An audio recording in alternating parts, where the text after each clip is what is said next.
I am doing just fine. So, looking at the Notre Dame Clemson part one, just kind of run down for us what worked in that game, what made the slight upset possible.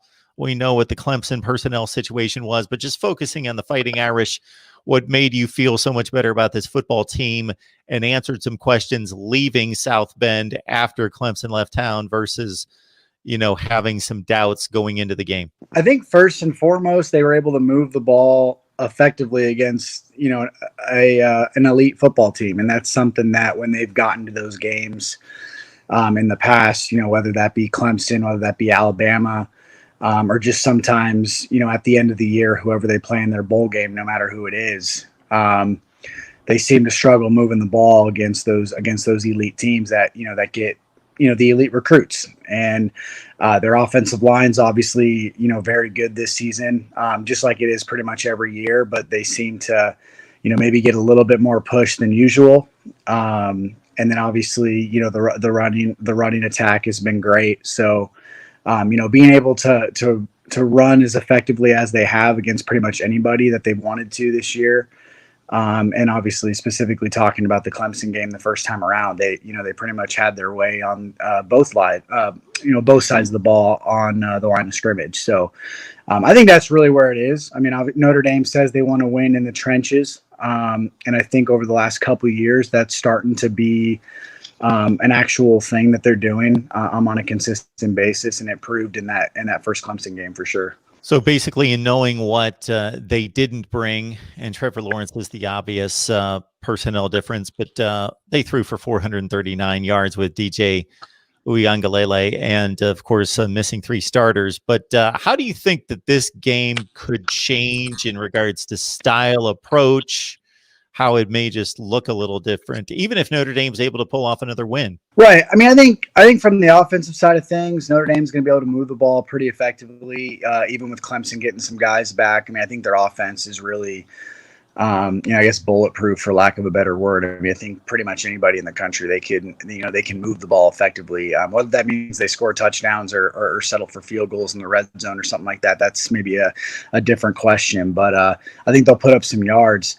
Other than that, I mean, obviously with Lawrence, I think he's going to be able to run the ball more. And I think Clemson's going to be able to maybe some quarterback runs, or if the play breaks down or something like that, Lawrence will be able to move the ball with his legs more so than maybe DJ was in that first time around. I know. Supposedly he was playing with a little bit of a shoulder injury, so they didn't want to move him too much. But also, I think Lawrence is probably just a more effective runner in general. So I think Notre Dame's going to have to, maybe use Hamilton and Jeremiah Owusu-Koramoah, maybe as more of spies to Lawrence at times. I know in the first game they pretty much Hamilton's his main focus was ETN, and he obviously did an incredible job. So, but overall, game plan in itself is going to be the same. I mean, like you said, I mean they threw for 400 plus yards the first time around. If they're able to do that this time, but Notre Dame can contain ETN similarly to what they did the first time around.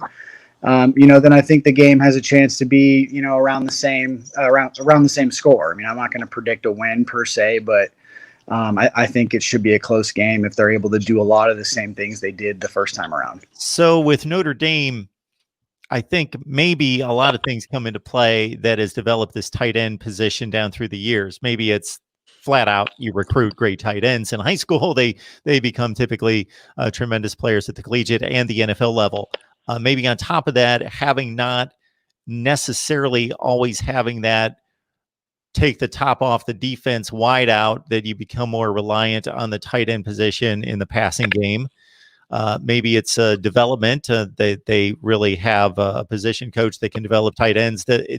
Are all those things kind of working in that direction to provide and deliver that conveyor belt of tight ends? Yeah, I mean, I think you hit the nail on the head for the most part. I mean, obviously they do recruit the tight end position really well. I mean, I think every single starting tight end that they've had has been drafted since I think around the year 2000. I don't have the specific dates in mind off the top of my head, but it's pretty impressive in that standpoint. I mean, even going back to guys like Kyle Rudolph, he was a 5-star recruit.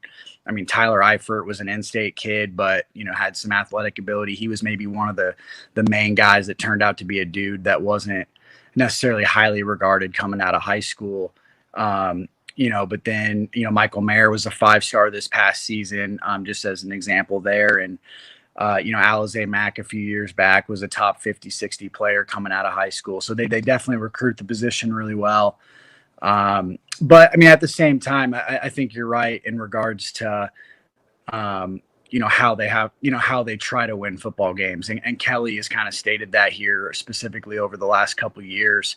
They want big wide receivers. I mean, you see that with Miles Boykin, Chase Claypool, now Ben Skowronek and Javon McKinley. They're all 6'3 plus, go up and get it, win the 50-50 ball type guys at wide receiver. And then, outside of a couple guys like Will Fuller, Braden Lenzy, when he's healthy, they don't really have that, hey, we're going to go and, throw a 70-yard bomb, 3 times a game and hope, 2 of them hit.